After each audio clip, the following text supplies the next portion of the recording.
Au Québec, il y a presque 1,5 million de gens qui sont des proches aidants, donc qui viennent en aide à un proche qui vit soit une perte d'autonomie ou un handicap, par exemple. Et ces gens-là œuvrent souvent dans le silence, mais leur travail est absolument essentiel. Au Québec, là, les chiffres que nous avons, on parle d'une personne sur quatre qui joue un rôle de personne proche aidante. 35% de ces personnes-là ne se reconnaissent pas comme telles. Donc, on estime qu'il y en a beaucoup plus qu'une personne sur quatre. On s'en va avec une population qui est vieillissante, on le sait, depuis 30 ans. Donc, le nombre de personnes atteintes qui auront besoin de soutien va augmenter. On parle en moyenne 7 600 $ annuellement qui sont dépensés par les personnes proches aidantes simplement pour jouer leur rôle.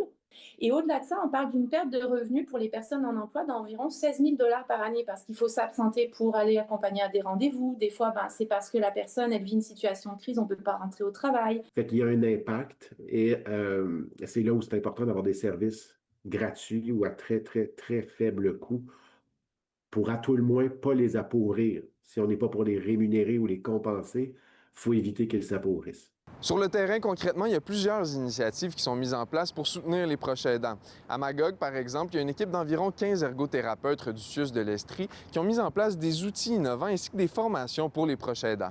Les aidants, ils savent quoi pas faire, mais ils savent pas quoi faire. Notre objectif, c'est vraiment d'arriver à cibler pour une personne en particulier quelles sont les meilleures recommandations pour elle à un moment précis dans son contexte, puis qu'est-ce que les proches vont être capables d'appliquer aussi. On va lui présenter des différentes choses comme ça pour voir qu'est-ce qui la fait réagir positivement ou négativement. Actuellement, en Estrie, il y a environ 9 000 personnes qui vivent avec des troubles cognitifs et ces gens-là, plus souvent qu'autrement, ont un proche aidant dans leur entourage. Et selon Marie-Claude Comeau, ce chiffre-là ne devrait qu'augmenter dans les prochaines années. À Sherbrooke, Elliott Tremblay pour Nouveau Info.